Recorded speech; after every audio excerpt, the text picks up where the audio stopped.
बातमीपत्रामध्ये आता पाहणार आहोत सकाळच्या महत्त्वाच्या 100 बातम्या अतिशय वेगवान स्वरूपात सुरुवात करूयात। विद्यार्थ्यांच्या बाबतीत आम्ही गंभीर असल्याचं मंत्री जे.पी. नड्डा यांनी म्हटलंय, तर पेपरफुटी संदर्भात संसदेत चर्चेसाठी तयार असल्याची भूमिका देखील त्यांनी स्पष्ट केली आहे।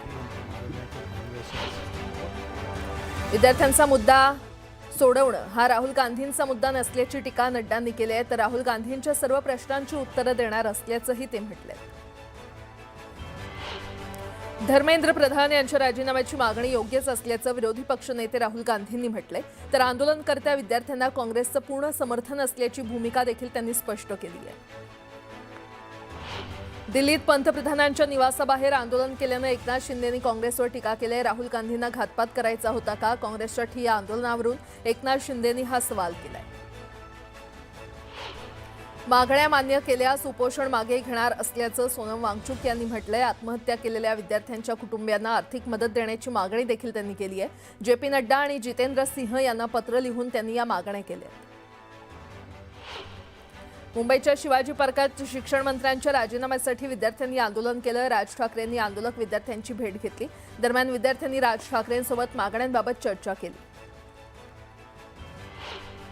जंतर मंतरवरील विद्यार्थ्यांवर झालेल्या लाठीचार्जवरून उद्धव ठाकरेंचा त्यांनी सरकारवर हल्लाबोल केलेला आहे, तर रावण आणि तुमच्यात फरक काय असा सवालही ठाकरेंनी विचारलाय। विद्यार्थी आंदोलनाच्या समर्थनार्थ अण्णा हजारे मौन आंदोलन करणार आहेत। विद्यार्थ्यांशी संवाद साधून त्यांचे प्रश्न मार्गी लावण्याची मागणी अण्णा हजारे यांनी केली आहे। विद्यार्थ्यांवरील लाठीचार्ज प्रकरणी दिल्ली हायकोर्टाची दिल्ली पोलीस आणि केंद्राला नोटीस बजावण्यात आलेली आहे। आंदोलनाचे सीसीटीव्ही जतन करण्याचे आदेश देण्यात आले। केंद्रीय शिक्षण मंत्र्यांच्या राजीनाम्याच्या मुद्द्यावरून लोकसभा आणि राज्यसभेत विरोधक आक्रमक झाले। जोरदार गोंधळामुळे दोन्ही सभागृहाचं कामकाज स्थगित करण्यात आलं। नीती आयोगाच्या गुंतवणूक अनुकूलता निर्देशांक 2026 मध्ये महाराष्ट्रानं 53.7 गुणांसह देशात दुसरं स्थान पटकावलंय। यामुळे मुख्यमंत्री फडणवीसांच्या विजनरी नेतृत्वात महाराष्ट्रात ईज ऑफ डुईंग बिझनेस नव्या उंचीवर पोहोचल्याचं अधोरेखित झालंय। दरम्यान रवींद्र चव्हाण यांनी फडणवीसांचं कौतुक केलं। डोंबिवलीतील श्री राधाकृष्ण मंदिरात प्रभू श्री जगन्नाथाचं आगमन झालंय। मंदिरात श्री जगन्नाथ यांचे विधिवत पूजन आणि इतर धार्मिक सोहळा संपन्न झाला। त्यानंतर फडके रोडवरील श्री गणेश मंदिरापासून रथयात्रेला शुभारंभ झाला। रथयात्रेत मोठ्या संख्येनं भाविकांनी सहभाग नोंदवला। गोसेखुर्द प्रकल्पांतर्गत घोडाझरी उपकालव्यात 15 वर्षांनंतर पहिल्यांदाच पाणी सोडण्यात आलं। मात्र अवघ्या 10 तासात ओवाळा गावाजवळ कालव्याला भगदाड पडून मोठ्या प्रमाणात पाणी शेतात शिरलं। यामुळे धान पिकांचं नुकसान झालं असून कालव्याच्या निकृष्ट बांधकामाची चौकशी करून शेतकऱ्यांना तातडीनं मदत देण्याची मागणी होतीये। पंतप्रधान नरेंद्र मोदी यांच्या निवासस्थानासमोर काँग्रेसनं केलेल्या आंदोलनाच्या निषेधार्थ नालासोपाऱ्यात भारतीय जनता युवा मोर्चाच्या वतीनं निषेध मोर्चा काढण्यात आला। जिल्हाध्यक्ष विनीत तिवारी यांच्या नेतृत्वाखाली झालेल्या या आंदोलनात काँग्रेसवर जनतेची दिशाभूल केल्याचा आरोप करण्यात आलाय। मावळ तालुक्यासह संपूर्ण पवना खोऱ्यात सुरू असलेल्या दमदार पावसामुळे पवना धरणातील पाणीसाठ्यात झपाट्यानं वाढ झालेली आहे। काल रात्रीपर्यंत धरण सुमारे 90% भरलं असून पाणलोट क्षेत्रामध्ये अद्यापही जोरदार पाऊस सुरू आहे। धरणात मोठ्या प्रमाणात पाण्याची आवक होत असल्यानं पाण्याची पातळी नियंत्रित ठेवण्यासाठी गरज भासल्यास पवना नदीपात्रात पाण्याचा विसर्ग करण्यात येऊ शकतो असा इशारा प्रशासनानं दिलाय। धाराशिव जिल्ह्यातील तुळजाभवानी मंदिरात दर्शनासाठी येणाऱ्या भाविकांच्या सोयीसाठी मंदिर संस्थाननं स्वतंत्र रुग्णवाहिका सेवा सुरू करावी या मागणीसाठी तुळजापुरात साखळी उपोषण सुरू करण्यात आलंय। आंदोलनकर्त्यांनी मंदिर संस्थाननं स्वतःची अँब्युलन्स सेवा उपलब्ध करून द्यावी, तसंच व्हीआयपी पास आणि बीड दर्शन व्यवस्था बंद करावी अशा प्रमुख मागण्या केल्या। मुख्यमंत्री देवेंद्र फडणवीस यांच्या 57व्या वाढदिवसानिमित्त उमरखेड महागाव विधानसभा क्षेत्रातील 57,000 अल्पभूधारक शेतकऱ्यांसाठी 2 लाख रुपयांचा अपघात विमा उपक्रम सुरू करण्यात आलाय। स्वर्गीय बंकटलालजी भुतडा ट्रस्टच्या माध्यमातून राबवण्यात येणाऱ्या या योजनेत पहिल्या 100 शेतकऱ्यांना विमा करारपत्रांचं वितरण करण्यात आलं। सोनम वांगचुक यांनी उपोषण मागे घ्यावं यासाठी 60 खासदारांनी पुढाकार घेतलाय। वांगचुक यांनी उपोषण मागे घ्यावं यासाठी तब्बल 60 खासदारांनी संयुक्त पत्र लिहिलंय। आता वांगचुक या आवाहनाला काय प्रतिसाद देतात याकडे लक्ष लागलंय। गोंदियामध्ये काँग्रेसनं नीट पेपर फुटीच्या निषेधार्थ आंदोलन केलं। यावेळी दिल्लीतील लाठीमाराचा निषेध करण्यात आला। दरम्यान आंदोलकांनी जोरदार घोषणाबाजी केली आहे। दिल्लीतील जंतर मंतर इथे आंदोलनादरम्यान युवकांवर झालेल्या कथित लाठी हल्ल्याच्या निषेधार्थ बुलढाणा जिल्ह्यातील मेहकरमध्ये स्वाक्षरी मोहीम सुरू करण्यात आली आहे। यावेळी आमदार सिद्धार्थ खरात यांनी सत्ताधाऱ्यांवर लोकशाही दडपण्याचा आरोप करत सरकारवर टीका केली आहे। दिल्लीतील विद्यार्थी आंदोलनाला समर्थन देण्यासाठी मुंबईकडे पायी निघालेल्या धाराशिवमधील तरुणांना धाराशिव अहिल्यानगर सीमेवर पोलिसांनी अडवलं। भर पावसात सुरू असलेल्या या पदयात्रेमुळे घटनास्थळी काही काळ गोंधळाचं वातावरण निर्माण झालं होतं। पोलिसांनी तरुणांना पुढे न जाण्याची विनंती केली, मात्र आंदोलनकर्ते आपल्या भूमिकेवर ठाम राहिल्यानं परिसरात तणावाचं वातावरण निर्माण झालं। परीक्षा पद्धतीची विश्वासार्हता आणि दिल्लीत विद्यार्थ्यांवर झालेल्या हल्ल्याच्या निषेधार्थ अकोल्यातील जिल्हाधिकारी कार्यालयासमोर विद्यार्थ्यांनी आंदोलन केलं। आंदोलनादरम्यान विद्यार्थ्यांनी धर्मेंद्र प्रधान यांच्या राजीनाम्याची मागणी केली आहे। परीक्षा पद्धतीमधील कथित गैरव्यवहारांची जबाबदारी स्वीकारून केंद्रीय शिक्षण मंत्री धर्मेंद्र प्रधान यांनी उत्तरदायित्व स्वीकारावं अशी मागणी विद्यार्थ्यांनी केली आहे। शहापूरमध्ये दिल्लीतील लाठीमाराच्या विरोधात मोर्चा काढण्यात आला। तातडीनं नीट पेपर फुटी प्रकरणात कारवाई करण्याची मागणी यावेळी करण्यात आली। मोर्चात मोठ्या संख्येनं विद्यार्थी सहभागी झाले होते। धाराशिवमध्ये भाजपनं काँग्रेस विरोधात आंदोलन केलं। पंतप्रधानांच्या घरासमोर केलेल्या आंदोलनाचा यावेळी निषेध करण्यात आला। आंदोलनामध्ये मोठ्या संख्येनं भाजप पदाधिकारी आणि कार्यकर्ते सहभागी झाले होते। नाशिकमध्ये भाजप युवा मोर्चाकडून आंदोलन करण्यात आलं। काँग्रेस कार्यालयावर मोर्चा काढला जातोय। पंतप्रधान मोदींच्या घराजवळ केलेल्या आंदोलनाच्या निषेधार्थ हे आंदोलन करण्यात आलं। छत्रपती संभाजीनगरमध्ये भाजपनं आंदोलन केलं। काँग्रेस कार्यालयाबाहेर भाजपनं जोरदार आंदोलन केलं। यावेळी पोलिसांनी मंत्री अतुल सावे, खासदार भागवत कराड, महापौर समीर राजूरकर आणि माजी आमदार संजय केनेकरांची धरपकड केली। नांदेडमध्ये भाजपनं काँग्रेस विरोधात आंदोलन केलं। दिल्लीतील काँग्रेसच्या आंदोलनाचा भाजपनं यावेळी निषेध केला। दरम्यान भाजप आणि काँग्रेस कार्यकर्ते आमनेसामने आले होते। यावेळी जोरदार घोषणाबाजी करण्यात आली। पोलिसांचा मोठा बंदोबस्त इथे तैनात करण्यात आला होता। जालन्यात भाजप कार्यकर्त्यांनी काँग्रेस खासदार कल्याण काळे यांच्या जालन्यातील जनसंपर्क कार्यालयासमोर आंदोलन केलं। यावेळी काँग्रेस आणि भाजप अशा दोन्ही पक्षांचे कार्यकर्ते समोरासमोर आले। यावेळी दोन्ही पक्षांचे कार्यकर्ते समोरासमोर आल्यानं दोन्ही पक्षांच्या कार्यकर्त्यांनी एकमेकांविरोधात घोषणाबाजी केली। परभणीमध्ये वसंतराव नाईक मराठवाडा कृषी विद्यापीठामध्ये उपोषण करण्यात आलं। विद्यापीठातील रिक्त पदं तातडीनं भरण्याची मागणी यावेळी करण्यात आली। पद न भरल्यास कृषी पदवीधारकांवर अन्याय होत असल्याचा आरोप करण्यात आलाय। यवतमाळ जिल्ह्यातील आर्णी तालुक्यात काँग्रेसला धक्का बसलाय। जिल्हा परिषदेचे माजी सदस्य अनिल आडे यांनी शेकडो कार्यकर्त्यांसह शिवसेनेमध्ये प्रवेश केलाय।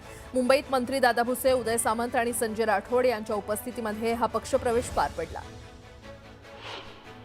अजित पवार यांच्या जयंतीनिमित्त कुटुंबियांनी त्यांच्या अपघातस्थळाला भेट देत अभिवादन केलं। उपमुख्यमंत्री सुनेत्र पवार, खासदार पार्थ पवार आणि जय पवार यांनी स्मृतीस्थळाचं दर्शन घेतल्यानंतर विमान अपघात झालेल्या ठिकाणी जाऊन पाहणी केली।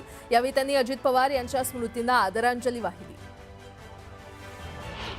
जळगाव जिल्ह्यातील अमळनेर कृषी उत्पन्न बाजार समितीमध्ये दिवंगत उपमुख्यमंत्री अजित पवार यांच्या जयंतीनिमित्त राज्यातील पहिल्या बैलगाडीवरील पूर्णाकृती पुतळ्याचं अनावरण करण्यात आलं। गुलाबी जॅकेट, डोक्यावर टोपी आणि बैलगाडी हाकतानाच्या रूपातील हे शेतकरी स्मारक सध्या चर्चेचा विषय ठरतंय। आमदार अनिल पाटील यांच्या हस्ते या पुतळ्याचं अनावरण करण्यात आलं। सह्याद्रीच्या घाटमाथ्यावर पावसानं जोरदार हजेरी लावली आहे। पावसामुळे धरणातील पाणीसाठ्यात मोठी वाढ झाली। नदीकाठच्या नागरिकांना सतर्कतेचा इशारा देण्यात आलाय। साताऱ्यातील कोयना धरण परिसरात पश्चिम घाटात मुसळधार पाऊस झालाय। यामुळे धरणातील पाणीसाठ्यात मोठी वाढ झाली आहे। गेल्या 48 तासात कोयना धरणात तब्बल 5 टीएमसी पाण्याची भर पडली आहे। वर्धा जिल्ह्यामध्ये गेल्या 2 दिवसांपासून पावसानं हजेरी लावली आहे। शेतीसाठी पूरक पाऊस झाल्यानं शेतकऱ्यांनी समाधान व्यक्त केलं। दरम्यान पाणी टंचाईचं संकट दूर करण्यासाठी आणखी पावसाची प्रतीक्षा आहे। चंद्रपूर जिल्ह्यामध्ये जोरदार पाऊस झालाय। जोरदार पावसामुळे शेती पिकांना जीवनदान मिळालंय। यामुळे शेतकऱ्यांनी समाधान व्यक्त केलंय। दरम्यान शेती कामांना वेग आलाय। नाशिक जिल्ह्यातील अनेक भागात पाऊस झालाय। यामुळे कादवा, भावली, पालखेड आणि पुणेगाव या 4 धरणातून पाण्याचा विसर्ग करण्यात आलाय। गोदावरी नदी देखील दुथडी भरून वाहू लागली आहे। नदीकाठच्या नागरिकांना सतर्क राहण्याचं आवाहन करण्यात आलंय। आणि यासोबतच इतरही काही महत्त्वाच्या बातम्या आपण पाहणार आहोत। तुर्तास एक छोटासा ब्रेक घेऊन लगेचच परत येतोय। पाहत रहा न्यूज 18 मराठी, आवाज महाराष्ट्राचा।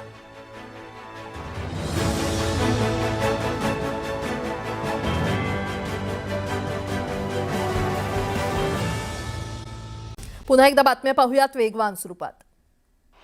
पालघर जिल्ह्यात मुसळधार पावसामुळे जनजीवन विस्कळीत झालेलं आहे। डहाणू तालुक्यातील कासा इथे पुराच्या पाण्यामध्ये अडकलेल्या एका कुटुंबातील 4 जणांची स्थानिकांनी रस्सी आणि ट्यूबच्या सहाय्याने सुखरूप सुटका केली। दरम्यान डहाणू आणि तलासरी तालुक्यांमध्ये अतिवृष्टीचा इशारा लक्षात घेऊन शाळा आणि महाविद्यालयांना सुट्टी जाहीर करण्यात आली आहे। जंतर मंतरवरील आंदोलनाच्या पार्श्वभूमीवर विरोधकांनी केंद्र सरकारवर जोरदार टीका केली आहे। आंदोलनकर्त्यांशी संवाद न साधता लाठीचार्ज आणि दडपशाही केल्याचा आरोप करण्यात आलाय। सरकार लोकशाही आणि संविधानाच्या मूल्यांना तडा देत असल्याचा दावा करण्यात आलाय। तसंच संबंधित केंद्रीय मंत्र्यांच्या राजीनाम्याची देखील मागणी करण्यात आली आहे। दिल्लीतील जंतर मंतरवरील विद्यार्थ्यांच्या आंदोलनाबाबत सदाभाऊ खोत यांनी केलेल्या वक्तव्याच्या निषेधार्थ कराडमध्ये काँग्रेस कार्यकर्त्यांनी रास्ता रोको आंदोलन केलं। यावेळी धर्मेंद्र प्रधान यांच्या राजीनाम्याची मागणी करत सदाभाऊ खोत यांच्यावर देखील जोरदार टीका करण्यात आली। चंद्रपुरातील गांधी चौकात काँग्रेस कार्यकर्त्यांनी भर पावसात जंतर मंतर प्रकरण आणि विद्यार्थ्यांवरील कथित लाठीमाराच्या निषेधार्थ आंदोलन केलं। जोरदार घोषणाबाजी करत पंतप्रधान, गृहमंत्री आणि शिक्षण मंत्र्यांच्या राजीनाम्याची मागणी करण्यात आली। तसंच देश हुकुमशाहीच्या दिशेने जात असल्याची टीका देखील करण्यात आली। शिवसेना नेते रामदास कदम यांनी उद्धव ठाकरेंवर जोरदार टीका केली। उद्धव ठाकरे पहिल्यांदाच घराबाहेर पडून दिल्लीत आंदोलनाला पाठिंबा देण्यासाठी गेले। ही मोठी गोष्ट असून त्याचे समाधान वाटत असल्याचा मिश्किल टोला कदम यांनी लगावलाय। तर उद्धव ठाकरे दिशाहीन झाले अशी टीका देखील त्यांनी केली आहे। वाळवा तहसील कार्यालयातील कामकाजावर जयंत पाटील यांनी भाष्य केलंय। वजन ठेवल्याशिवाय काम होत नाही अशी खंत व्यक्त करत आमदार जयंत पाटील यांनी महसूल यंत्रणेला पारदर्शकपणे काम करण्याचं आवाहन केलंय।